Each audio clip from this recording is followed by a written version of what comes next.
Walcott, who can run away from them. Blind trying to buy him a bit of time. Ozil, two!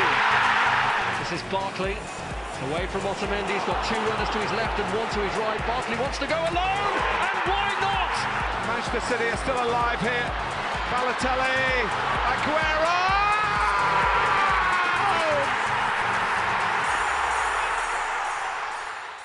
Hello and welcome to the Football Hipsters English Breakfast Podcast. I am your host as usual. My name is Kris. I'm joined with my fellow co-host for these momentous affairs every Sunday evening, and that is indeed Ross. Good evening, Ross. Good evening. And I'm also joined by, he's almost becoming semi-regular. It's Danny. Good evening, Danny. Come on the Timbers. That's very good. People will be like, Tim, who? What? Portland Timbers, MLS champions, get in 1-0 up. We'll save that for That's what tomorrow. I'm watching. I know. They're doing really well. They're playing Crystal Palace, I think. I It know, looks like Dan. Crystal Palace. But this is the English breakfast. We can't talk about American things on this podcast, can we? Sausages, egg and bacon. Goodness Got it gracious. back on track there. Yeah, you did. You just about styled that one out. Right, football. Let's get on with it, shall we? Let's talk about some football. Some English football, no less. Now, we'll start with probably the biggest game of the weekend, which was the North London Derby. Some people have been saying it's the biggest North London Derby in the history of North London Derbies. Other people are saying it's the biggest one for a number of years. Lots of people watched it. Lots of people saw a 2-2 draw. Ross, what did you think? Is it a point gained for Arsenal in a sort of a show that they did have guts and have hunger? Or do you think Spurs will look at it as a missed opportunity? I think both, realistically. I think it's a huge point considering Arsenal went down to 10. And frankly, the 10 minutes after Coquelin got sent off, it could have been a lot worse for Arsenal, I think, because Tottenham were all over Arsenal for that period, and the two goals in 2 minutes kind of proved it. But at the same time, you've got to have a bit of luck, and I think Arsenal earned a bit of it with that Sanchez shot that Lloris really should have done better with. So I think Arsenal should be quite happy with the point under the circumstances, but if you're a Tottenham fan, you're looking at that and thinking that's 2 points dropped. And Danny, as Ross said there, it's probably 2 points dropped for Tottenham given the situation, because Arsenal going down to 10 men and having to battle back to claim a point. What did you make of that? I mean, what did you make of the spirit? Because a lot of people have questioned the manager, the team. Have the players got any backbone, any spine? Well, they came out fighting yesterday, didn't they? Well, continue the fact that Arsenal had 6 players, non-first 11 best players playing, and another one of those was not playing in his best position. I was just wondering why the hell you didn't play Monreal at left back, why you weren't playing Campbell on right wing, why and how is El Neni starting a game? If you're going to get someone to come in to a North London derby, then you really need to play Flamini there. Not just because he scored the 2 goals against him in the League Cup, but because he understands it, and he'll get stuck in. And for me, El Neni was a bit anonymous all the way through, and then it wouldn't have had to be all down on Coquelin to do all the tackling, because you've had 2 holding defensive midfielders in the central midfield. Just some of the choices that Wenger does for that game were just absolutely ridiculous. And I think it went for the fact of Ospina making 9 fantastic saves, being man of the match for me. Well, I'd probably give him man of the match for me, although Bellerin did get it. But you look at the total shots for the whole game, 36. Wow. What a ding-dong of a slobber knocker that was. I suppose didn't lose. That's me. I'm happy. As long as you don't lose to Spurs, home or away, or in the cups, I'm happy. You nearly said something bad then, didn't you? I think you're being a bit harsh, Danny boy. I think you're being a bit harsh. I thought the changes were... I thought they were bold. I thought they were brave. Why would you start El Neni in a North London derby, a game of this importance? I thought he performed very well because Ramsey has been playing, pretty poorly. Despite his goal yesterday, he still made he still did his usual thing of giving the ball away, and it was very ironic that the flicks and tricks that have not been coming off recently is what he scored with. But no, I thought El Neni, I think to say he was anonymous was a bit harsh. I thought he he wasn't brilliant and he wasn't terrible. He was just doing stuff. But I think arguably, in fact, I'll ask Ross on this. Ross, do you think arguably that's exactly what Arsenal need at the moment? A player that's just going to come in and settle things down and just sort of do the simple things well, move the ball from one side to another and just keep the play flowing rather than this harem scarum up or back sort of attitude. Yeah, looking at the results, at least it's the turn of the year, Arsenal do need to go back to basics and just think it through a bit more. And if El Neni can be that player for you, then brilliant. I thought he was in there to give Gabriel a bit of cover, because God knows he's not had the best of weeks recently. I just thought he was in there to just to help out the centre backs personally.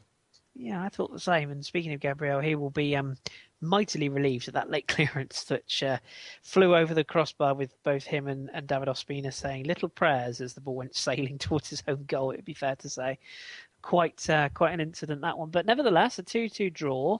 I think some people will look at it as you rightly say. There are some people will question why couldn't Spurs break down 10-man Arsenal, and other people will say Arsenal showed that sort of resilience and backbone to come back. So points shared, and that of course gave Leicester City the opportunity to pull clear at the top of the league. And Danny, they did it, didn't they? Riyad Mahrez with the winning goal at Watford, a game that will largely be forgotten pretty quickly, I think it's fair to say. But Watford, surely it's got to be theirs to lose at this stage, isn't it? Well, much like the way they did that wonderful clearing header straight to Mahrez, who ran onto it, shot left foot shot, top left-hand corner or left-hand side of the goal. Fantastic, opportune goal. Just shows why that team, they never give up. They carry on going, every man doing their best, and that's the sort of thing, as a football fan, that's all you can hope to see. And they're just doing it, and they're being consistently doing it. And they don't seem to be wetting the bed, as all the other teams around them are, with Spurs and Arsenal failing to do anything. Man City win big, lose, win big, lose. And then Man United are holding up no kind of pressure to them. And yeah, it seems to be like the informed teams at the moment are Leicester and West Ham. It's really they have got a very good, nice run of games coming up as well. They could really get on a roll. They've got Newcastle, Palace, Southampton, Sunderland and West Ham. There's a lot of points they could pick up there as well. Well, I think after that little run, they could well be many more points clear, because Arsenal have got the game against Hull, which Hull are going to play a weakened team, because they really don't want to be in it, because they've now lost their top spot in the Championship. And then Barcelona, so Arsenal will be concentrating on other things, and Spurs are still in the Europa League. Yeah, so and while Leicester are going, hey, let's go and have 2 weeks on the beach and then come back and win another game, then have another week off and then come back and win a game. It's just everything is playing into their hands. It's just it's wonderful to see. If you're a Leicester fan, if you're a neutral or a Leicester fan, yeah, absolutely, or indeed arguably an Arsenal fan who thinks that you can't win the title, arguably you're cheering on Leicester at this stage. Come on, the Foxes. Yes, indeed. Anyway, before risking the bias run, Ross, what do you think the Leicester City story? I don't want to sort of assume that they've won the league at this stage, because they haven't yet. There's still a long way to go. But if they do go on and win the league, and they do go into the Champions League and whatnot, could you see this being a complete one-off? I know a lot of people have asked us about this and whether it's going to happen again. Is this just a real once-off in the fact that you've had so many teams, Chelsea, Manchester United, Liverpool, Man City, have been so woefully out of form for large periods of the season, and Leicester have just taken the opportunity? Or do you sit on the other side of the fence and say, well, actually, West Ham, Stoke, Southampton even, are showing that you can go up this league even if you're not one of the big guns? There are plenty of teams in this league that could do a Leicester. I think I said in our WhatsApp group on Saturday when I was getting miffed at the Sunderland score that we could have done it if we just had a bit of a consistent goal scorer and some focus. And West Ham have certainly shown that they can pull it off. And there's some other teams, even like Everton. I know Everton haven't been fantastic this season, but they still have the potential to do it. There's plenty of teams in this league that can catch a season on an off season, if you will, and break into the top four. Leicester have just capitalised, I think, on a really, really crazy season, but with all the managerial changes we expect, probably with Mourinho going to United and Pep definitely going to City, I don't see Leicester doing this again next year. I don't see anyone doing it again next year. I think the top four is going to be very established, but you can never rule it out because, who saw this one coming? Yeah, it's true. And with all that money coming in, I mean, they're going to be looking for probably some big signings all over again. I do wonder, actually, if they might end up, would it be fair to say, fitting the quote-unquote Southampton model, where perhaps they maybe sell one or two quote-unquote big names, maybe the Mahrezes and the Kantes, and then essentially just go out and do it all again? Could you see that potentially happening if big clubs come knocking for a Mahrez or a Kante? It's something they've got to be very wary of, because I know as a Southampton fan that you can start believing your own hype a bit and say, well, the players want to stay here. We've got all these projects. We're going places. But I think Leicester players are still going to be smart enough to realise this is a one-off. And if someone comes in for Riyad Mahrez, then he's going to want to move. It's just the natural way of things. I don't see any real reason to believe that someone like Barcelona or Real Madrid are going to come in for Riyad Mahrez, because he's not going to get a kick in either of those sides. But stranger things have happened. I still remember Julien Faubert going on loan to Real Madrid, so Yeah. absolutely no reason why Mahrez couldn't go there. What was the guy at Bolton who went to Real Madrid? No, Everton. Gravesen. Do you remember when Gravesen went to Real Madrid? That's not one that Thomas I remember. Gravesen, No. the Thomas Danish Gravesen. midfielder. Yes, yeah, he went to Real Madrid, didn't he? It's the most. I remember Woodgate bizarre. going to Real Madrid. That was a strange Woodgate one. as well. Yeah, there's Or a as you few say of in them. Brazil, Wujigati. Yeah, who'd you got there? Yeah, absolutely. A little shout to Radio 5's very own. I've forgotten his Tim name. Vickery, the Tim Wikipedia. Vickery, that's the man. There you go. Little shout out to Tim. I'm sure he's not listening. If you're on team and you want to come on, just let Kris know. Oh, I'd be absolutely delighted to have him on. Honestly, I'm sure. But yeah, I doubt he's listening. But if he is, good luck to him. Let's move on to Manchester City then. Danny, you made the exact point that I think a lot of people are thinking, and I'm probably thinking. They've won this weekend. Well done to them. They've beaten sort of the proverbial one-legged donkey with one eye in the corner, sort of shaking itself, trying to get rid of the fleas in Aston Villa. And I mean that with the nicest of respect. I'm sure even Villa fans would probably say that's quite fair. It is a little bit like kicking a wounded donkey, though, isn't it? I mean, Villa are so punch drunk. They were tight. It was 0-0 at half time, and then they came out second half and just completely fell apart. City running out 4-0 winners. Do we read into this more than we already are? I mean, should we look at this and say, well, actually, no, City have won the game they needed to win, or do we look at it and go, well, yeah, but they've just beaten Villa? Yeah, they've just beaten Villa. That's all there is to it. The goals was a yard. I think someone squared it for Yayo, tapped it in from about 8 foot, and then the second one it rebounded off of Aguero. It went in. Then Aguero ran on and he got another one, and then I think another tap in from Sterling. It's just laughable, that game. You got to feel for Villa because everybody likes Villa. Nice place, nice team, nice ground, nice everything. I feel sorry for the likes of Doug Ellis, who I know a lot of Villa fans either hate or like, but you look at Man City's form. They went to the mighty Sunderland and beaten 1-0. They lost at home to Leicester, lost at home to Spurs, and they lost away to Liverpool just after beating them in the League Cup final. And then they won at home to Aston Villa. So I expect a 6-6 draw against Newcastle and them to beat Norwich 7-0. It's just very strange. I think there's so much upheaval going on there, and at the rate they're going, it looks like Sepp is going to end up joining a club that is in the Europa League, which would be hilarious.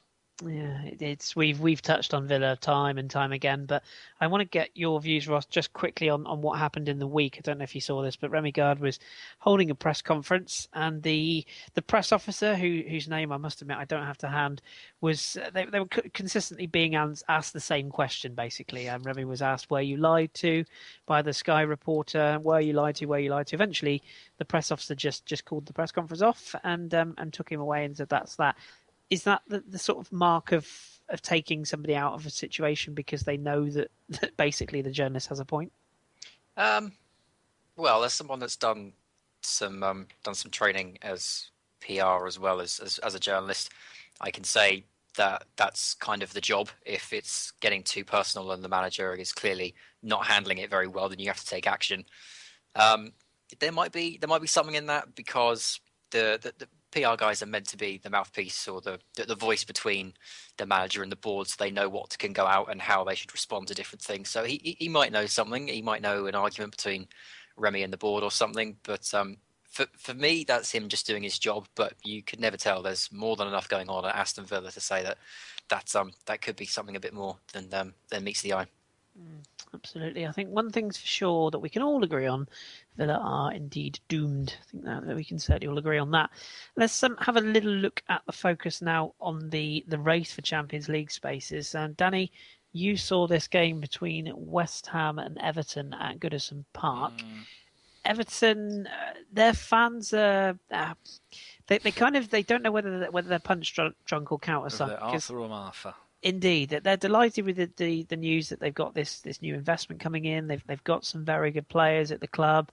Things are on the up, you would think, but at the same time, they've got a manager that, as nice as Bobby Martinez is, and he is very nice from what I'm led to believe, his lack of sort of tactical awareness, he's sort of insistent on the team always going forward, even when they're 2-0 up and basically clearing a game. It cost them yesterday after Kevin Morales was rather stupidly sent off for 2 bookable offences, one which included a dive.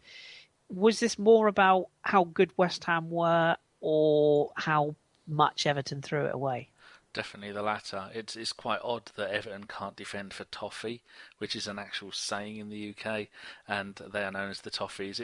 Everton looked brilliant. I think if Lukaku would have scored that penalty, then things would have been a lot different because they wouldn't have completely fallen apart. I think the penalty came before West Ham scored their first, but Mark Noble drifted in a ball from the left-hand side of the pitch, and then Antonio header, I think he put it in, and then another ball come across, might have been from a corner, and then Sarko scored with another header. I think it might have been Payet, who is either a free kick or looking at the pitch, it's on the right-hand side, and then Payet went and scored the final goal himself by putting it through the keeper's legs. You got to think, what they needed to do was take the goal, because he did the stuttering goal, ran up to the penalty Lukaku did, then ran up to it, stuttered, and then that gave the goalkeeper enough time to dive to the goalkeeper's right and save it.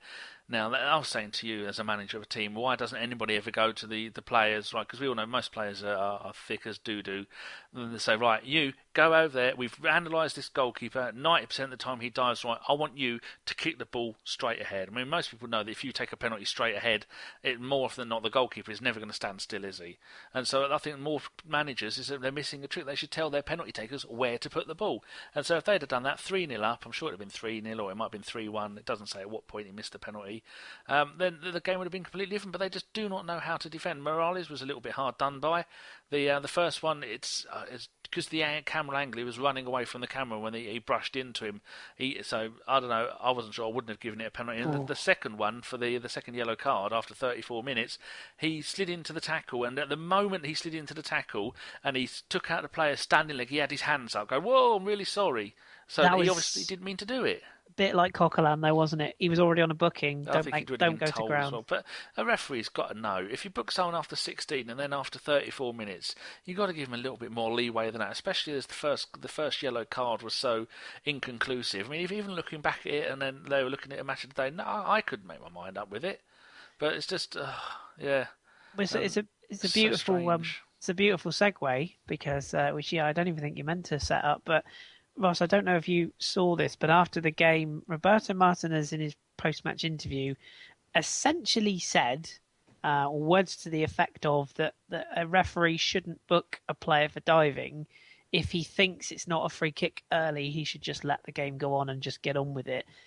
I mean, I like Martinez, but that is crazy talk, isn't it? I mean, if it's a dive, the referee believes it to be a dive, you've got to book him. You can't just go, oh, well, it's not a free kick, carry on, surely. I don't condone diving, but I do get it. I do understand that if you're running down a cul-de-sac or you feel a touch and you're not sure you'd be able to get the ball anywhere else, why you'd go down. But I think referees probably have to start deciding which is a tactical one and which is just blatant, outright ridiculous. Why are you even doing that kind of dive?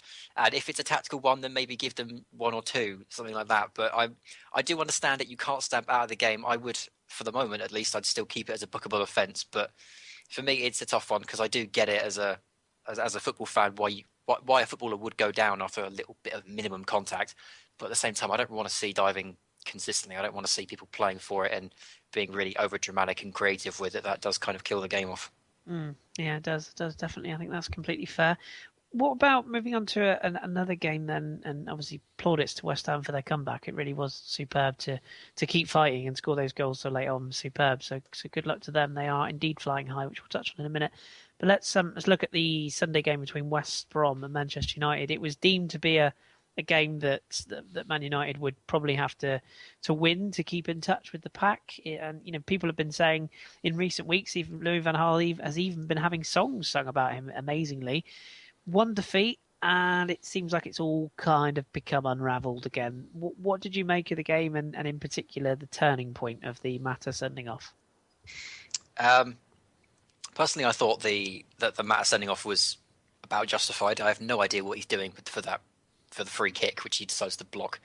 That's a really crappy yellow card to pick up, and I don't think he's got too many complaints about the tackle personally from what I've seen of it. The game, I only caught the second half, but the game wasn't the prettiest thing I've ever seen. The goal was quite nice. I can't remember who it was put the cross in. I think it was Jonas Olsen. Didn't half thump that cross, so kudos to Rondon to get it down as quickly as he did and put it in. The funny thing is about Man United is that they can go on these runs because they're Man United and they've got a lot of quality, but at the same time, they're still a young team and they've still got so many problems, especially with the play style. And if you lose a player like Juan Mata, then you take out a huge part of the Man United machine. So it's not a huge surprise to me that West Brom won that match, and I don't think it's a huge surprise to many Man United fans either. No, absolutely. Be interesting to hear what they have to say on the phone-ins later on. Danny, do you think that this result is? I mean, is it a major issue with United? I mean, it seems to me like this chase for fourth place, which you and I are all too familiar with, sadly, it does seem to be all of a sudden top 3, top 4 is on the line. There's a lot of teams that are starting to gather up. We'll touch on another team in a minute that won today as well. It does seem to be like a bit of Constantinoing, doesn't it? So do you think this defeat is pretty important for United? Well, they must have one eye on the, as that football analogy goes, or saying, is it analogy or a saying or phrase? Either way, you know what I mean. They've just won 4 games back to back, and they had a mighty impressive win over Arsenal. And the young bloke up front, Rashford, he's been brilliant. And like I said, if any club to get a player, I mean, Matto is probably one of their better players, to get a 23rd minute booking and then a 26th minute booking is so unprofessional of him. And he's, as Brian Clough used to say, you've not only let yourself down, you've not only let your teammates down, but you let the club down, or some kind of order like that. I think the thing Man United need to be worried about is the fact they've scored 37 goals in 29 games. That's one of the lowest amounts in the entire of the Premier League. I mean, you look at the likes of Sunderland. Sunderland are in relegation battle, and they've scored only 2 less goals. I know they've got a pretty impressive defence, but I think too much about the Man United team at the moment is about defending. But that midweek game they've got coming up this Thursday in the UEFA Champions League, they bloody wish, in the Europa League. Oh, why do they keep changing the names? Yeah, so that's a very important game for them. And then they've got the FA Cup game against Inform West Ham on Sunday. So, and then after that they've got the second leg of the Europa League game. So they've got a lot of stuff coming up. But to have a very close lost to West Brom after having such a good run of form of the 4 wins in a row. And was it Rondon that scored the goal? I think it might have been. Yeah, I think it was. Oh, the Rondon, Bejarino, Sessegnon combination up front is finally starting to tick, with Jakob in midfield doing a good job. They've got they're pretty well organised, and you've got Foster in goal, who is a goalkeeper who never really made it for England, did he? He's one of that rash. I think when McLaren was in charge of England, we had about 4 or 5 England goalkeepers been on some kind of rotation or getting the odd game here and there. So yeah, I think they've got a decent manager, Tony Pulis. He's a good bloke to listen to. But if I was a Man United fan, I wouldn't be overly worried. I think they're not going to win the league. They're probably battling to finish in the top 4, but the thing they're going to go for is going to be the Europa League, because you win that, you're in the Champions League next season no matter what. Yeah, they've got to turn their focus to that. I think you're absolutely right. Still, it's a tight race, definitely a tight race, and you're right about West Brom. I thought they were in danger a few weeks ago, and they've shown me to Up to know 11th now. Absolutely, shown me to know absolutely nothing. Just shows what a good run can get you on. Speaking of runs, though, Ross, there was a game at Crystal Palace today between Crystal Palace and indeed Liverpool. And despite being down to 10 men for a long period of time, Liverpool got a winner with literally the last kick of the game, a Benteke penalty. It's another defeat for your mate Pards. It's getting to be a little bit worrying for Palace now, isn't it? Yeah, I was just reading the stats on Twitter, actually. No wins in 12, and Crystal Palace are the only league side in England yet to win in 2016. Ouch. It's a hideous run, and I would have expected them to have gotten something out of that game. The penalty is unfortunate. I think as someone that plays in defence whenever I do play football, and as I've said on this pod before, I'm a big fan of the defensive side of the game. I don't completely agree with that penalty decision, but at the same time, if it's the 96th minute and you've got Benteke, of all players, running down a cul-de-sac, he's not going to throw a trick on you. He's not going to be twisting his way past people into a better shooting position. He's just going to run to the line and put it across the middle. Why on earth is Damien Delaney making that tackle and giving the referee that choice? No idea. It's such a stupid decision. And whether there's contact or not, you have to appreciate the striker is going to go down, and the referee could very well give it, which is essentially what happened in that one. But Palace, I mean, I don't think I saw enough of them in that game against Liverpool to say that they were improving after some of the recent results. But they need to turn things around quickly. If that was a better performance than they've been putting out recently, then there's still a hell of a lot of work to do. Yeah, absolutely. And we will touch on the other relegation clubs in just a second. But before we do, Liverpool, result for them wise, it leaves them 6 points off the top four now. A good run for them is, I mean, can they be ruled out? Again, it's another one of these teams that are just very quietly going about their business, put together a couple of wins in the league. They also have that Europa League tie looming. So, could you see them possibly sneaking into that top four? They got a chance, I suppose. They got as good a chance as anyone else. And as a Southampton fan, I've still got half an eye on fourth. I know we're quite a few points off it now, but if Southampton can aim for it, then Liverpool can aim for it, But I think Klopp's ambition, realistically, is just to keep everyone fit, keep learning about the team, and see how far he can get. If he gets top four, that's an added bonus, but I don't think he's particularly aiming for it at this stage. No, I think that's probably fair. Danny, let's transition then down to the bottom of the table and have a look at this relegation fight, because it's starting to become as exciting as the top race for the top 5, top 6, top 3, whatever it may be.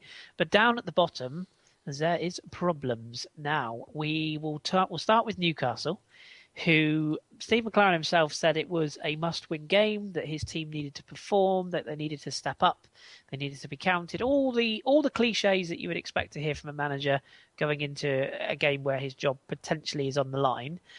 There's a lot of talk this evening that he is going to be sacked tomorrow. There's also a lot of talk that his replacement will be David Moyes, and if that doesn't happen, then we're wrong. But that's what the talk is. So what did Newcastle do? They've spent a lot of money in January. They've lost at home to Bournemouth. Fair play to Eddie Howe and his boys, did a great job. But this is another catastrophic season for a giant club, surely. Certainly was. But first of all, Bournemouth, well done to them. That's 7 points out of their last 9 in obviously 3 Premier League games. They played really, really well. They didn't give up. There's another team that's playing 4-4-2 and seem to be playing, I think they play 4-4-2 like Leicester, don't they? I'm sure they do, with a Phobie and the bloke who scored the goal. I'll check Josh King. Yeah, I'll check that. That's it, King. Yeah, so I'm sure those two are playing up front together, because sometimes this season it's been a Phobie up front on his own. But he's not been scoring much lately. But Newcastle are just a mess. Their defending was so static, it was unbelievable. Taylor, I think he's a Newcastle lad, he's been there for 100 years, scored an own goal. Bournemouth are Bournemouth playing that lovely pink kit again, which I really, really like, been a bit of a Palermo fan. They were rubbish. The goal that Newcastle did score was Perez. He just ran through on goal and slotted it straight down the middle, which was pretty good for him. But then right near the end, Daniels, I think it was. It says here Daniels. I don't know what order the goals went in. Charlie Daniels, yeah. Yeah, oh yeah, that was it. Yeah, in the 91st minute, he just come running down from left back. Thought, I'll have a pot shot, and the fact that a left back in the 91st minute has a pot shot right after being allowed to run the entire length of the pitch kind of sums up Newcastle's season for me. Every single person I know thinks Steve McLaren is a rubbish manager. Well, hold on, do you two think he's a rubbish manager? Yeah. Manager, yeah. I think he's a very good coach, but yeah. That's because people don't know he was coach under Alex Ferguson at Man United, one of the many, because he used to get a new coach every 3 or 4 years, maybe even less than that. So he's flattered to deceive the entire time. It amazes me that he's had some of the jobs that he's had last season. Derby were looking dead cert for promotion. It fell apart near the end of the season. Derby did nothing much like they're doing again this season. He's had the England job. He's had the Newcastle job. I think he made his name, the first managerial job he had was at Middlesbrough, wasn't it? Many moons ago. Yeah. So I don't rate him as a manager. The people don't like him, but I think, much like Arsenal, the problem with Newcastle starts at the top. It's the owner. Like the problem with Aston Villa, starts at the top with the owner. If you have people that don't care about the club, how are they ever meant to run the club? So I think that's Newcastle's problem. And Newcastle are a humongous team. And it wasn't that long ago that they went down. And I think, wasn't it Chris Hughton who got them back up, or was it Alan Pardew? It was Hughton. Yeah. Because he got promoted with Norwich and Newcastle. And was there a third team that he got promoted with? I know he's doing really well. Is he at Brighton now? He's at Brighton now. Brighton. Yeah, such a good manager. And then never gets a decent second season. So yeah, the problem with Newcastle, but I can't see them going down because it's going to be Norwich and Villa, and then one other from the rest of them. And going by the way Sunderland played, it's not going to be Sunderland either. No. But I think they are in one of maybe 2 or 3 teams that could possibly go down. But yeah, well done to Bournemouth, the little team who are a little bit sneaky. You should do a little bit of googling and read about how Bournemouth managed to get promoted to the Premier League. And if they ever do get back into the Championship, they are in a lot of trouble. This is from what I've read. Yes, so almost QPR-esque trouble. Exactly the same thing. Yes. Ross, let's get your take on Newcastle. We focused on Villa, who are probably in equal stature in a different part of the country to Newcastle. So let's give you your take on the Newcastle situation. Now, the thing that differs from Newcastle when you look at other clubs such as Sunderland, such as Villa, is that they've been down before. You know, they've done this whole thing of going down, rebuilding, regenerating the club, starting from scratch. And yet 4 years later, they're here. I remember seeing them come to Home Park down here in Plymouth and in a horrible yellow, two-tone yellow kit. And they had young players. They looked like they were ready for the challenge of going up from the Championship. And now here they are again. I mean, what do you make of them and what needs to change? I'm with Danny. I believe it starts much higher than the manager. I get the feeling that the managers that they hire have to be very placid yes men. And I think you've seen that in Pardew. I think you've just seen that in Steve McLaren. If the rumours of David Moyes coming in are true, I think David Moyes has proven at Everton that he'll just sit down and work with whatever he's got. So I think the managerial selections, I mean, they were linked with Frank de Boer a couple of seasons ago, and that would have been a fantastic choice for him, but they didn't pull the trigger on it, even though he came out in plain English and said, I'd take the job. So they do have a lot of problems higher up. I think one of the big problems we have to remember at the moment that they've got is the injuries they've got in the back line. I think it's only Daryl Janmaat that you'd see starting every week. They've got Stephen Taylor, Jamal Lascelles and Paul Dummett in the back line at the moment, and they've got Colaccini and Bemba, Haidara all out, and Tim Krul as well, obviously. So they've got plenty of problems. The issue I think that they're going to have is that unlike Aston Villa, if they go down, I don't think that's going to cleanse Newcastle, because I think that owner is going to want to keep everything together and get them straight back up because of the money that they've just spent on that side and the money they'll get from getting back in the Premier League. And I don't think that team is going to want to stick it out in the Championship. I don't think that team is particularly built for the Championship, and they would probably find it a struggle. Yeah, I agree. A lot of those big names that have been signed would probably be big names straight out the door, which would make it. Have you heard about the contract situation as well? Yes, they haven't got relegation clauses, have they? No, they haven't. And a lot of the new signings definitely haven't. So, I mean, you could be looking at. Hey, let's do some live research here. So as I look at the Newcastle United squad as we speak, you're looking at saleable options: Tim Krul, Paul Dummett, Chancellor Mbemba, Daryl Janmaat, Gino Wijnaldum, Johan Gouffran, Czech Tiote, Sylvain Morveau, Andros Townsend, John Joe Shelby, Sim de Jong, Moses Sissoko, Jack Colback. There's more. Cisse, Emmanuel Riviere, yes, he's still there, still alive apparently. Saido Doumbia, Jose Perez, and Henri Saive, and probably Alex Mitrovic as well. Arguably, thanks Danny. I muted myself, I didn't know it was coming. You only heard the first 10th. Sorry. Arguably, Vernon Anita as well. There's a few players there that a lot. A squad's worth. Yeah, and there's quite. I would venture to say that there's quite a few of those that, although are not what you'd call elite players, can you imagine how little they would get for someone like Wijnaldum, for example? Well, I think for as long as Koeman's been at Southampton, he's been after Daryl Janmaat. If they go down, I can see us pinching him for a couple of million.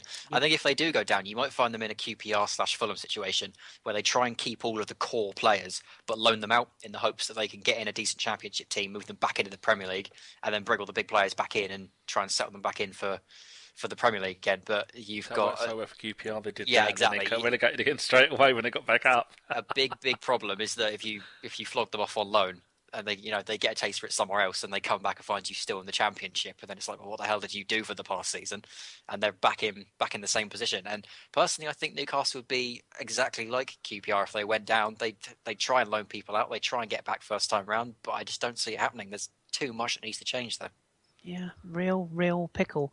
And the Championship is far too competitive Oh now God, yeah. Look to at be the able to size do of the what teams down QPR there. have done, been Yeah. promoted twice and then relegated twice. Not only is QPR it rabid, but if Newcastle fall into that division, there's going to be so many teams that are going to look at that and go, wow, we got Newcastle in the Championship. Yeah. Let's make sure we get a win. Because how many of those players in the Championship are ever going to get the chance to go to somewhere like St James's Park and play in front of 50,000 people? You know, they're going to turn up and they're going to want to win. And Villa Park, for that matter, as well. And Villa Park, yeah. It's going to be a scalp, isn't it, for teams? One word answer from both of you. If we can see into the future and David Moyes is appointed at Newcastle, and again, at time of recording, this is only what our information is. It may be completely wrong. One word answer from you both. If they sack McLaren and they bring in Moyes, do Newcastle stay up? Yes or no? Danny? Yes, they're going to stay up no matter who they have as manager because... Hold on. Yes. Thank you. I was going to say that was Drew's version of a one-word answer. Drew's famous for those. And Ross, yes or no? No.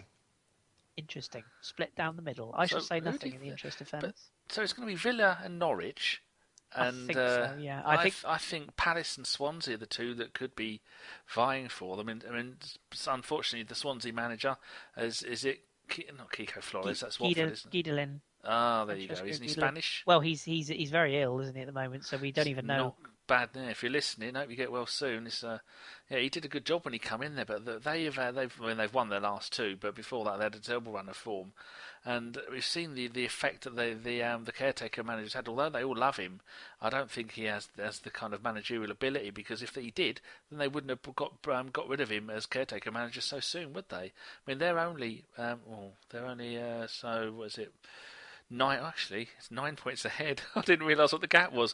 Yeah, it's between Sunderland and Newcastle, so Newcastle are going to go down.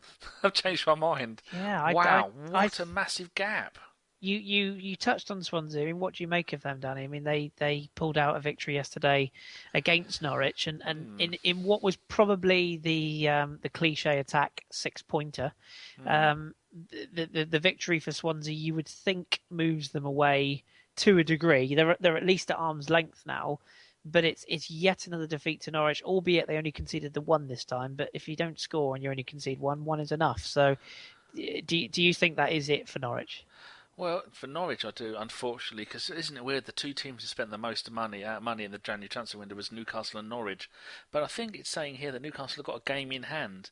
I don't know who that game is, and that'd be interesting to know who their game in hand is. I think it's Liverpool or City, because they missed it last weekend for the cup. It's City, I think. They're at home to Man City, so you never know, that could go either way, but they're not going to win that. But I honestly didn't realise that the gap from the bottom four to Swansea is 8 points. Now that is, when you've only got 8 games of the season, or 9 games of the season left to go, that's a 3-game win gap, isn't it? If I'm honest, I think there's only one team that could fall into the relegation fight now, and that's Palace, unless they arrest it quickly. I think Swansea, although I'm not a big fan of Swansea at the moment, and the way the managerial setup is, I think they've still got enough to get the last couple of wins they need to get over the line. Yeah. Palace are the only one I think that could enter that fray at the bottom, and I still believe that Palace are a good enough counter-attacking outfit to get the points they need.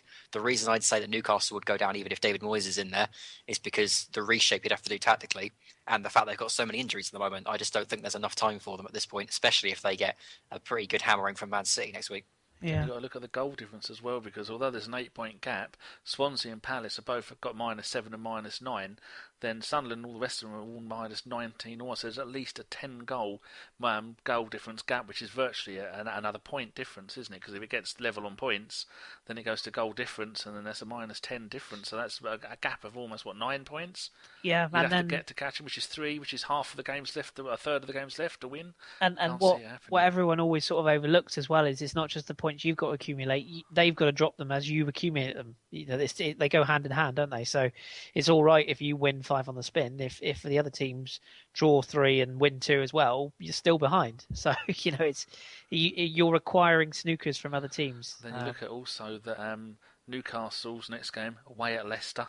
Yep. Home to Sunderland. That'll be the relegation battle of the mother of them all. But you have to ask yourself, particularly with Newcastle, how many of those games are on television? Because if they're on TV, you all know what happens. Yeah. They turn up. So, yeah, we shall see. It's weird.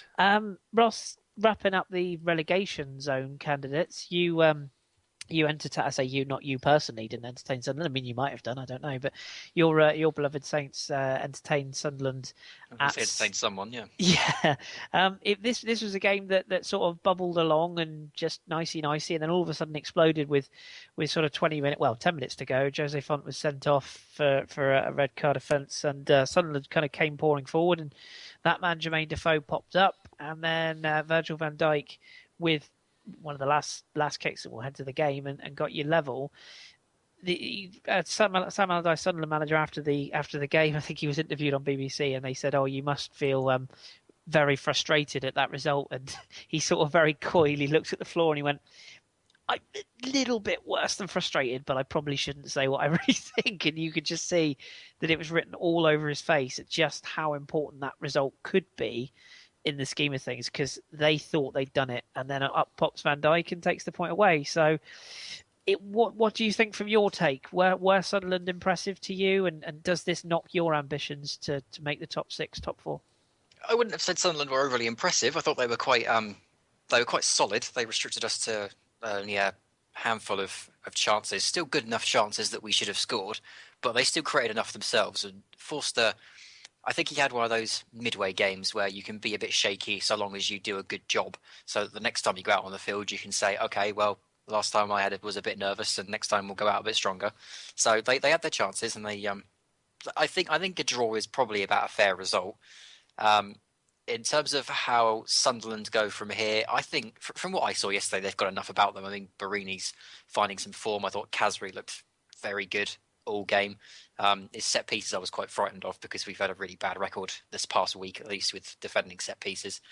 And yeah, they did look very solid. They look like a very standard Sam Allardyce team, and considering the competition around them, I think they'll have enough to get out of it, as long as someone like Barini or Defoe can carry on scoring the goals.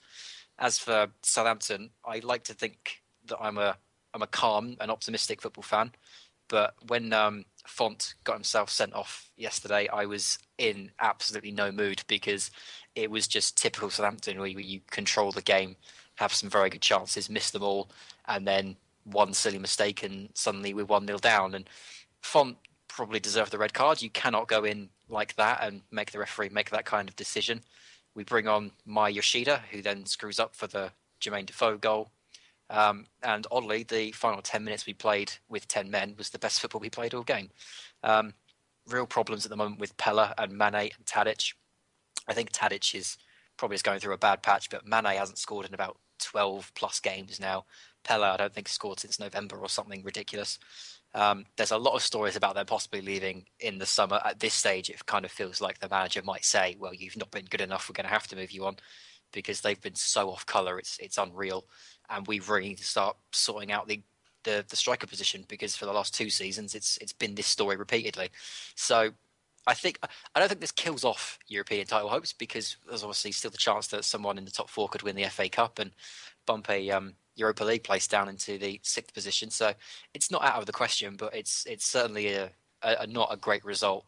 On the balance of things, you'd probably say a point was okay, because we were down to 10 men, but we looked at this one as a winnable fixture, and especially after the last 2 games, it's not a comfortable result. No, I did. I saw your message in the group about Yoshida. I did chuckle. Oh, it drives me mad. Yeah. It drives me mad. I can imagine. Are you not worried about Southampton having the start their season in July again? Do you think that's took so much out of you? I don't think it helped, but I doing think that 2 seasons in a row that's a lot of games. Yeah, but I think at the same time, for a club like Southampton that's had the record that it's had since about 2009, when Marcus Liebherr took over and saved us and all that kind of stuff, getting back into the Europa League, we'll take that any way we can, and we'll give it a right good go.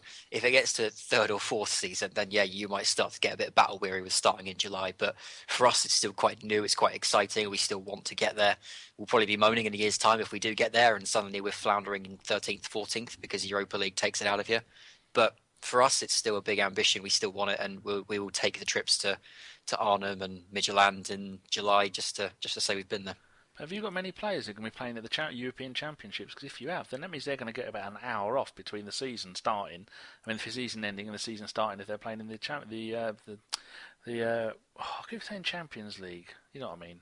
Yeah, the European. That's it. Yeah, Classy. No, of course the Dutch didn't make it, did they? But Bertrand might go. Jose Font will go. Forster will probably go. Whether he plays or not is a different matter. Probably they haven't got enough sense to play him. Pella might go. Don't know how much he'll play for Italy, especially considering he's been so poor at the moment. There'll be some that go. I'm not sure how many will get consistent game time, but there will be some that go for sure. It's a tough one, isn't it? It's a real tough one with that. You want to be in the European competitions, but equally you don't want to sort of leave yourself short of fitness or indeed too much tire in the players' legs before the start of the season. But yeah, of course, it's also a big summer for us now because the squad does need shaking up. There does need to be some changes, and players like Wanyama and Yoshida do need to be moved on. We do need to be smart in replacing them. So we do want to try and move through this summer as smoothly as possible. Yeah, if you could not leave Wanyama with Arsenal, that would be lovely. Thanks. Rather not. And the only other game on the weekend was Chelsea, who got a 1-1 draw with Stoke City. Not too much to be said other than I think a good point for Stoke. I mean, they go up to 43 points now. Chelsea sort of brief bit of momentum is slightly halted, still unbeaten under Hiddink, but a draw in a game that they would really have been looking to take all 3 points from. Leaves them in 10th, and it is a small dent on their prospects for potentially making a late run into the top 4, which I gonna big myself up here slightly. Even when they were at their darkest day, I just said to myself, you cannot rule out Chelsea. I still have this horrible feeling that they might end up creeping up into those positions, but we shall see, because it's going to take quite the run, but there's no pressure on them, so could be a bonus.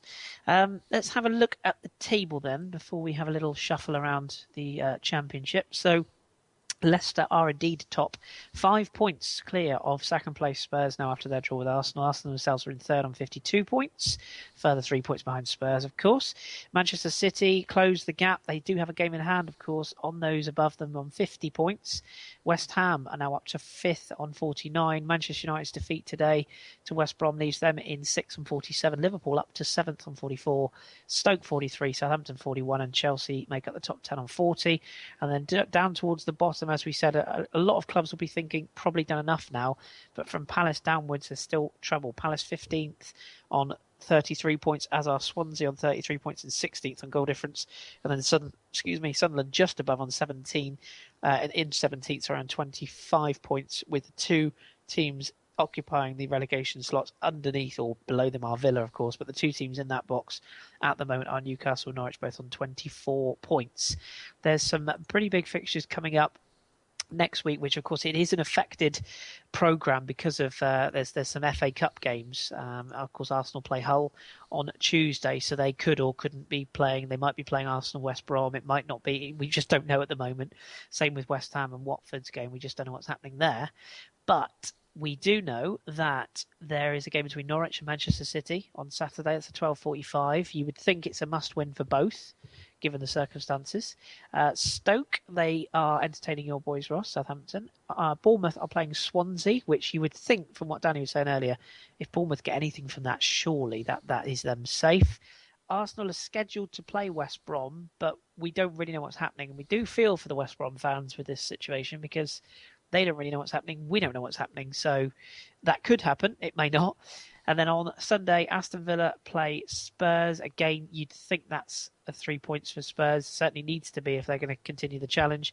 And then Leicester can sit back with their feet up until the Monday when they play Newcastle. And again, surely it's a must-win fixture for Newcastle, even away from home. They're going to have to take something from that, you would think. And I don't fancy their chances very much. So that's the fixtures up and coming. Ross, do you want to just bring our listeners up to speed with what's happened this weekend in the Championship? Because there's been quite a few big games. Yeah, I mean, the promotion positions have really taken a shake-up. There was a game on Thursday night with Hull versus Birmingham, affected probably because of the FA Cup fixtures that they've got coming up and the hectic championship schedule, as we know.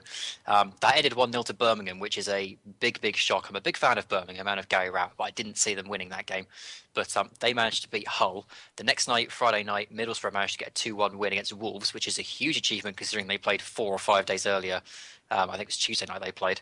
So that's a big result. And Gaston Ramirez got 2 goals, which is unheard of. So huge result there. The other big promotion games, Derby managed to get 2 goals past Huddersfield, which again is quite an achievement because although Huddersfield aren't doing fantastically this season, they are still a very solid outfit. So that's a big result for Derby, especially considering how they've been trying desperately to throw this promotion hunt away. The biggest results for the promotion places were Burnley, managed to get a 1-0 win over local rivals Blackburn in the early kickoff. But I think the biggest shock of the entire weekend was Neil Warnock's Rotherham United getting a 1-0 away win over Sheffield Wednesday. Now, Sheffield Wednesday have been a bit wobbly the past few games. They haven't won in 4 now. So I wasn't expecting them to win this, if I'm honest. I was expecting a draw. But for them to lose that game is huge, not just for them, but also down at the bottom for Rotherham. In terms of promotion, that brings Cardiff, Birmingham, Ipswich, and even Preston right back into contention for 6th. So Sheffield Wednesday really couldn't afford to have lost that. Rotherham, however, they've now moved 3 points into 3 points below Milton Keynes Dons in 21st. Now, I believe Milton Keynes have a very big game either in midweek or next week in a relegation fight. Where is it? Yes, they've got Charlton on Tuesday night. So that Rotherham result is huge for the bottom 4. That now puts them 3 points behind Milton Keynes, and if Charlton can win that, then that bottom 4, that gets so close, so tight, so bundled together that suddenly it could go any way. So big weekend in the Championship. Absolutely. And speaking of that Sheffield Wednesday game, it struck me as it was blatantly the Neil Warnock effect, wasn't it? It was like the Warnock goes to Hillsborough when he's a Sheffield United, ex-Sheffield United manager, Sheffield United fan. I didn't see it coming, I've got to be honest, not away from home, but that's a massive result for them. And I know a lot of QPR fans are not particularly too chuffed either. So, well, yeah. QPR have got to look to next season, I think. This one's kind of a write-off. Just drift through it and keep yourself safe and see how you do next season, I think is the message. Yeah, absolutely. We'll just touch on the League One and League Two tables before we do some questions. And I know, Danny, we'll get a quick Peterborough update from you. So League One, Burton Albion still top of the table despite drawing at Crewe yesterday, 68 points. Wigan are second on 64 points. They have played a game more than Burton. Gillingham, Walsall, Millwall and Barnsley occupy the playoff positions, with Coventry, Bradford, Port Vale and Southend sniffing just outside. And then down at the bottom, Colchester, Crewe, Oldham and Blackpool are occupying the bottom 4 places, with Doncaster, Shrewsbury, Fleetwood and Chesterfield probably the ones looking over their shoulders. Peterborough just above that line in 16th, Danny, 45 points. They've arrested the slide with a draw yesterday after 4 defeats. What's going on there? Because they seem to be scoring bag loads of goals. They were entertaining. Everybody was quite enjoying them, and then wallop. What's happened? Connor Washington, that's what happened. Got rid of him. Got in 3 players on loan. Bought another 4 or 5, I think. If you include the game against West Brom that they lost on penalties, they have just lost 6 games in a row, all competitions, and they finally drew because, like you were reading out the scores, Portland has scored. Get in there. It's weird because in the top 4 in League One, none of them won. And 3 of them drew and 1 of them lost. So Millwall made a big jump because they won. But I was just looking at the points difference between the bottom 4, because 4 go down in the third tier of English football. So Peterborough are 10 points clear of Blackpool, who not that long ago were a Premier League team, who look like they're going to be on their way down. So they're the main problem with Peterborough. Even after that, 6 losses in a row in all competitions, they've still got a +2 goal difference and scored 58 goals in the league. So that's going to be 114 goals in the league, home and away. I mean, between the home team and the away teams, absolutely brilliant. The weather's getting a bit nicer now, so I might go out there with Lee, the dirty Tottenham fan. So we're going to go out there, cheer on the mighty Posh, but I just think it's a matter of time. With Jack Collison, ex of West Ham, has had to retire, and I think he was one of the players who I'd really hoped was going to do well at Peterborough. But that's another season written off. If they're on 45, they're going to only 10. They're 10 points away from the playoffs, and they're 10 points away from relegation. They are in no man's land, and it's going to go. It's probably going to get a bit of form back up because the few of the players they've got are decent young players. It's going to take a time for them to all settle in and get going. So, season's not over. We're not going to get relegated, but I hope the hell we don't get promoted. I'd like to get to the playoff final and lose it, because then you get an absolute fortune for being in the playoff final. We are nowhere near ready to get up to the league championship. No, I don't want to go up too fast. No. Absolutely. Quick shout out to Colchester, by the way. They conceded their 81st goal on the weekend. They are very close to conceding 100. 19 goals left in about 11 games or something. What a mess. 13 games, I think. Yeah, They play 46 here, 11. Yeah, it's 46. They got 11 games to concede 19 goals. I remember watching them against Spurs in this season's FA Cup, and I'm all for romance in the right circumstances. I thought they were just embarrassing against Spurs. It was one of the worst. I think it was 5-1 or 5-0, but it was just. Kevin Keane is the ex-West Ham midfielders manager there, isn't he? I think it's Kevin Keane. I don't know. I'd have to look it up if I'm honest. My level of knowledge doesn't stretch that far, but it was just so painful to watch. Kevin Keane. My goodness, it was terrible. Anyway, well, there we go. Sad times. Sad times. Let's quickly have a look at League Two, and then we'll do some questions, and we'll leave the listeners to it. So, League Two, you've got Northampton are top of the table, and it looks like they're going up because they've got 78 points from their 35 games played, and that's a full 13 points clear of Oxford in second, who drew with third place Plymouth Argyle. Both on 65 points in second and third, occupying the automatic promotion places. The playoffs, you've currently got Accrington Stanley, Portsmouth, Bristol Rovers and AFC Wimbledon, who are having a very good season, has to be said. And then you've got Leyton Orient, Wycombe, Mansfield and Carlisle sniffing in and around. In fact, probably Luton and Cambridge would also have a say in that in 11th and 12th. So it's quite close there. Down at the bottom, Dagenham and Redbridge struggling, 24 points. With York also in the relegation zone on 26. Hartlepool just about staying above water on 31. And then Stevenage 34, Yeovil on 35, you'd think are safe upwards. And a shout out for Danny's Mighty Bees, Barnet 50. Come on, Barnet. There you go. See Jeff Stelling at the weekend when Hartlepool were losing. They lost 4-1. Well, wasn't this one? It must have been last.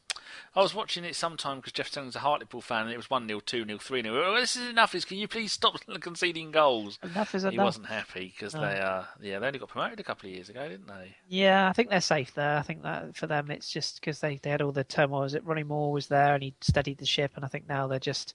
They do have 3 games in hand, so they should be okay. Should be all right. Yeah, if you think we'll win one of those at least, and they should be all right. So yeah, I think they need to look at Yeovil as inspiration because Yeovil were tanking it for so long in this season. They've just got 5 undefeated, so they need to be looking at that kind of team as an example. Yeah, I'm old enough to remember when I said this before. Alan Carr from Channel 4, comedian Teeth Glasses. Oh, hello! When his dad was manager of Northampton, and I think they've got 106 points that season. Yes, I'm old enough to. It must have been the mid to late 80s. And not so long ago, of course, Yeovil Town of the Championship, who are now down there struggling towards the bottom of League Two. So actually, it was 86, 87, 103 goals and 99 points. Richard Hill, 29 goals that season. Whatever happened to him? God knows. God knows. However, I do know what's happened to our listener questions. We've got a few. So let's get to those and then we'll rock and roll out of here. So, first question, our good friend, Pigman J. Hankinstein. He asked 2 questions. Can I say? You can. Hey. One was for probably we're going to address in the main pod tomorrow, so I'll save that one for tomorrow. But the one he has asked us is, and I'm going to give it to Ross, is the Championship a better league this season? Because the Premier League has been pretty dreadful. Cool. Well, I'm biased when I say yes because I adore the Championship. Just so much happens in it. There's so much quality in it. I think the issue you got with the Premier League is it is generally low quality because points mean so much. Everyone scraps for it. There's not a lot of beauty of finesse in the Premier League like you might find in some of the other European divisions. But in terms of sheer entertainment, unpredictability, the amount of stories that come out, I've always loved the Championship for that, and I think that this season especially has given the Premier League a good run for its money. So, yeah, I'd probably say that myself, but of course, I'm biased because I love this division. Yeah, nothing wrong with that. It's certainly entertaining, and the amount of teams you see that are scrapping over points, it's very hard to predict, as my betting company will testify to. Another question then, Danny. I'll give this one to you. It's one of 2 from Daniel Lochner, who I think is a new listener. He says his Twitter handle his Twitter picture is I love NYC. So I'm guessing he's from in the States. And he had a good game today. Who, the States? NYC. New York City. Oh, yes, they did. Well, unfortunately for my Chicago Fire boys. But anyway, moving on. He says, from Premier League strikers, attacking midfielders, who would be your favourite to replace Theo Walcott if Arsenal sold him? So it's a bit of an Arsenal-based question, but you're on, so you can answer that. So is there anybody you fancy? As Theo Walcott playing in what position? right-sided attacking midfield, or Yeah, forward, or as a striker? let's say right-sided midfield, because there's more likely to be a player that you could think of rather than a He's striker. already at the club. I'd rather have Joel Campbell playing there. Yeah. He's absolutely brilliant. He does everything you want. You saw in the Spurs game why he got taken off. I can't even bother going into that. But he's just one hell of a talent. A player outside of the Premier League, does he want? Or did he say... I think he said player inside the Premier League. So, right. yeah, from the player... Riyad Mahrez is the one that shouts at you, surely. Yes, yeah, it is, but... I don't think he is a kind of because you've got the right forward, haven't you? Because when the way Arsenal play, they don't play with right midfielders; they play with right forwards. And I think Mahrez is having a hell of a season, and he is playing as a right midfielder more often in a 4-4-2. Because when you play 4-4-2, your right-sided midfielder doesn't come up to make the three up front like he does at Arsenal. So yeah, I'd love to. I'd rather have you on the right wing than Theo Walcott. Oh, No, you wouldn't. I would. I'm so annoyed with the way that boy plays. Because I'd rather have anybody there. But at the moment, I'd have Joel Campbell up there. If I had to buy a Premier League player, I'd have Mahrez up there. And if I had to go international, I'd play Sanchez on the right, and I'd go and get Marco. Maybe Marco. No, is it the Andre Schürrle? Who's the other one? Who's the other one? Draxler. That Draxler, Schürrle, and maybe Royce as well. I like all of those boys. Just get all of them. But Royce is more of a attacking central midfielder, isn't he? More in the Ozil kind of position at the moment, I think. I know he drifts around everywhere, but yeah, he's better. He's better wide, but he can't play anywhere across that front. He's a little bit too small for me to be playing as in the Ozil hold that much. But yeah, I'd really like the Draxler and Schürrle. There was I don't know what they're doing there. I think Draxler or Schürrle, one of the two of them, got a hat-trick of assists the other day. Yeah, or was it a hat-trick of goals? Draxler got a hat-trick of assists, I think. Yes. Yeah. So there's your answer. But Mahrez, but there again, Wenger will not buy Mahrez when Mahrez only costs, what was it, how much did it cost, £400,000? Yeah, from I think, Love. yeah, four or £500,000, and then Wenger is not going to go, yep, 20 million, because he would see that as a rip-off. So that's just Wenger summed up, really. That's why we lose out on so many players, because it's his money he's playing with. Fair enough. I would have said Wijnaldum personally for Arsenal. Yeah, I think he'd More the trouble with. though, isn't he? Yeah, I think he'd be better central than he is. I know Newcastle Bloody good player, though. Yeah, yeah, absolutely, yeah. Yeah. I'm also thinking just of height, strength. He's a player that I think Wenger could mould. If you're looking for a direct replacement for Walcott who can play out front, who can play out wide, I would have said Wijnaldum personally. I think that'd just be one more player who resents Ozil like Ramsey does, because Ramsey never gets a look in, and that's everybody's.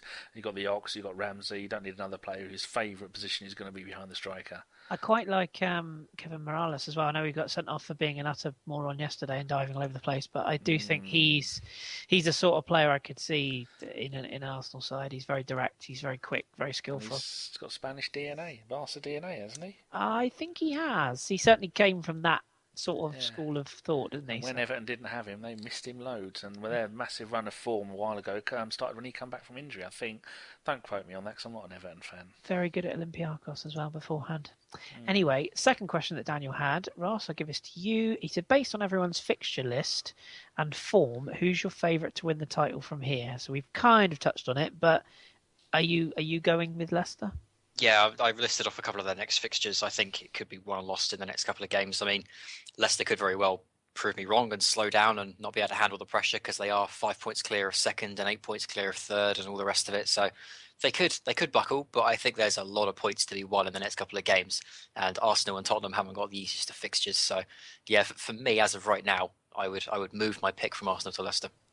Do you not think we're doing them a massive disservice? If that was any other team, Liverpool, Man United, Man City, Chelsea, Arsenal, that were 5 points clear, had no FA Cup games, had no European games, were having a week in the sun every other week, they'd be going, season's over. The bookies would be paying out already and doing. I think that's a massive injustice to Leicester.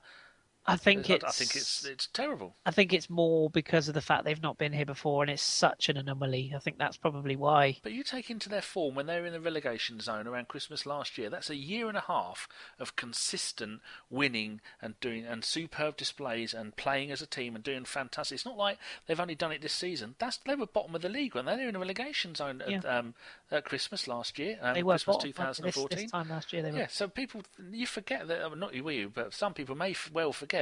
They've been doing this for 18 months. It isn't just a one-season wonder. No, I think it is just purely because, as I say, that it's it's such a rare thing that's happened. What do the this season. bookies say?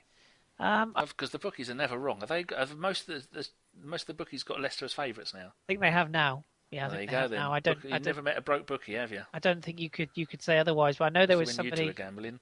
Yeah, there was a bookmaker that paid out. I think, wasn't there? I'm just trying to find it now. I think there's a bookie that paid. Somebody's cashed out a bet that they had on Leicester, and I think a bookie has paid out on it. I'll just see if I can find it for you now. Does kind of remind me in the days, because Leicester only got promoted a couple of years ago, the days when Derby got promoted, they won the league, Leeds got promoted, then they won the league, all within 2 or 3 seasons. I think even maybe Forest, they got promoted up and then they won the league. So it has happened in the history, the recent living memory of football. Yeah. So it's not exactly a completely rare thing. It's the money, isn't it? But speaking of money, so Ladbrokes tweeted this evening, earlier on this evening, indeed. We've just paid out an industry record cash out on a £50 bet on Leicester at 5,000 to 1. We've paid out £72,000. So, wow. Congratulations. Somebody is one happy chap. What bookies was that? Give me a little bit of praise. That was Ladbrokes. So there you go. So Ladbrokes, if you do fancy sponsoring our podcast, just give us a shout. We'll have more good things to say about you. Absolutely. And indeed, you can give us some free bets anytime you like. Or indeed, just give you back some of your money that they've had off you. That would be great, yeah. Millions. The money that I've lost of my own stupidity. Yeah, absolutely. Well, it's only small bets. Don't get people thinking you're betting your life. It's only a couple of quid. It's a pound here, a pound there. But, I'm on a losing streak. It's all good. Right. One last question. Sorry, 2 last questions. So keep the answers short here, gentlemen. Danny, you can have this one. Do you think that this is from Liam Greyhurst, at Liam Greyhurst? Hello, Liam. Do you think the refs have been sent out to stamp authority? Plenty of sendings off at the weekend. Yeah, that is a very good point. I have noticed that so many, I'm just counting here, there is Arsenal, Southampton, Everton, Liverpool and Man United, all that, so that's 5, which is 1 every other game. Yeah, that is... and some of them have been for simulated diving, but there again, the big diving one was Benteke, complete and utter dive. Stan Collymore nearly had a fit over it, and he got away with it. So whether they've been, it's usually not at the end of the season, is it? It's usually the beginning of the season where the FIFA's get a new FA directive, like whether it's holding the ball for 9 seconds, or whether it's passive offside, or whether it's giving the defenders the benefit of the doubt. That's usually the beginning of the season they get told to do this, not at the end. So no. There we go. That's as conclusive as it gets. I think it's fair to say. And that's the bottom line. That's the bottom line. Final question. What do I know? What do we know? Ross, just on the subject of referees, Pete Gooner at the PA Gooner, he wants to know. Hello, Pete. Do the FA need to look at how poor refs have been? So I guess over the course of the season. I think we say this every year, don't we? Oh, yeah, it's every single season. The refereeing's awful. It needs to be looked at, and then it's never looked at. Or if it is, it's just to rejig the offside rule, which was already confusing as hell. Yes, the refereeing does need looking at because there's so many decisions. But at the same time, I'm in agreement with a lot of other people that I think technology has kind of hit its limit in football at the moment. I enjoy being able to debate some of the issues. I mean, for me, I know Danny's just said that Benteke penalty was never a penalty. For me, it is. I've not seen it. It's why I enjoy football, is because you do get to debate the human error and these ifs, buts and maybes. So yes, the refereeing does need looking at, but at the same time, the only way you can improve the refereeing, I think, especially with how quickly the Premier League is these days, is by adding more technology. And I'm not really in favour of that because the human part of football is what keeps it so entertaining. Absolutely. But isn't the new FIFA president, isn't he just come out and said that he's going to be looking at stuff at the moment but for referees to come and have a look at cameras at the halfway line? The thing with the FIFA presidential race is that he would have said anything to get that job because there were so many people, and people would have taken an orca whale over another year of Sepp Blatter, so he would have said anything to get the job over someone. I don't want any technology. If you can't have that same technology through every level of football, I don't want it in any.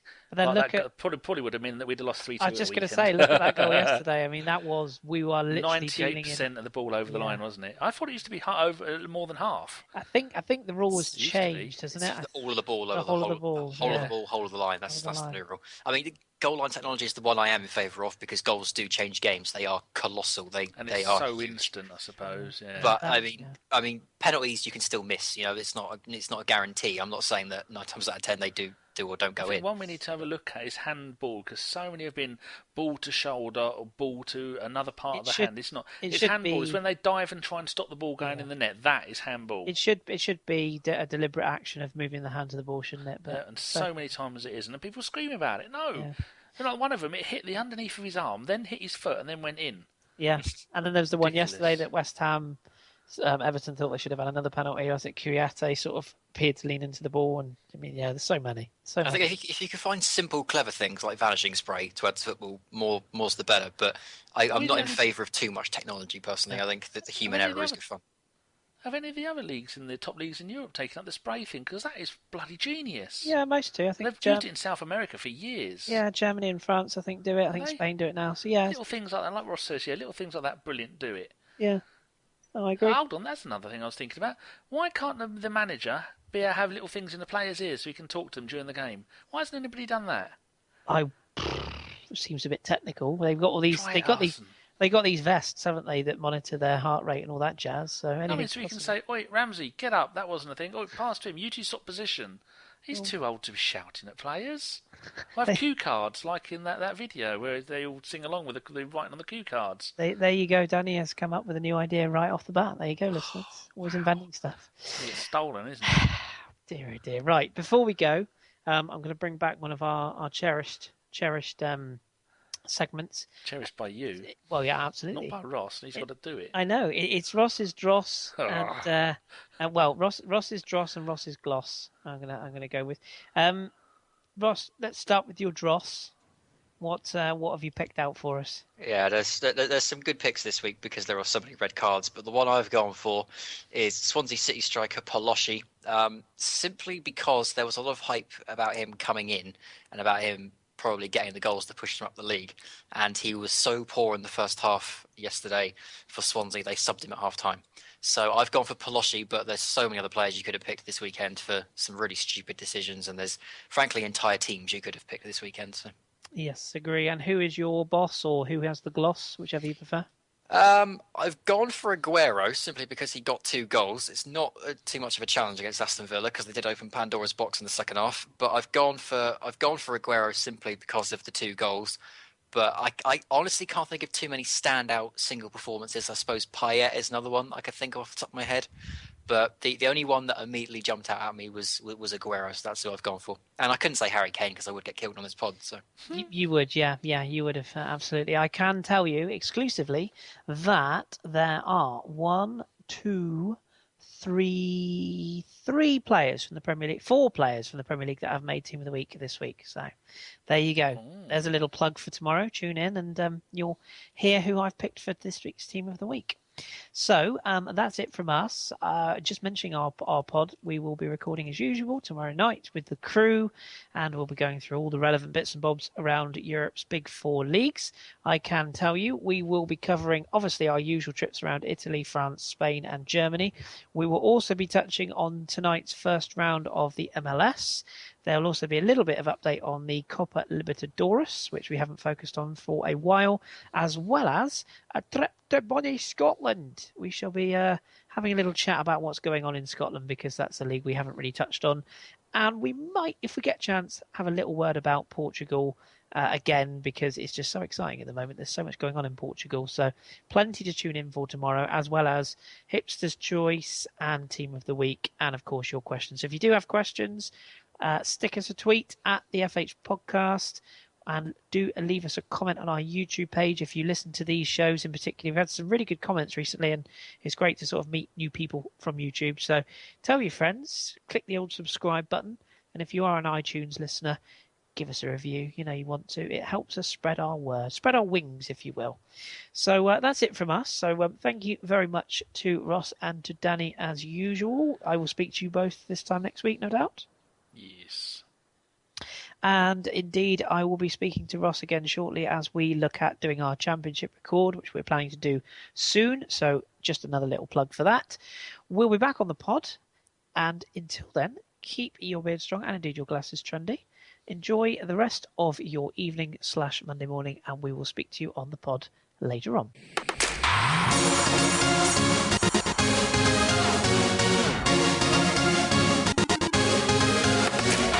It's back. Vivian Foet, Sinclair's cross over Cunningham. Di Canio! Oh, I do not believe that. That is sensational. Tissier. He's going for goal again. Oh! Only Matthew Le Tissier can score goals like that. Collymore closing in. Liverpool lead in stoppage time.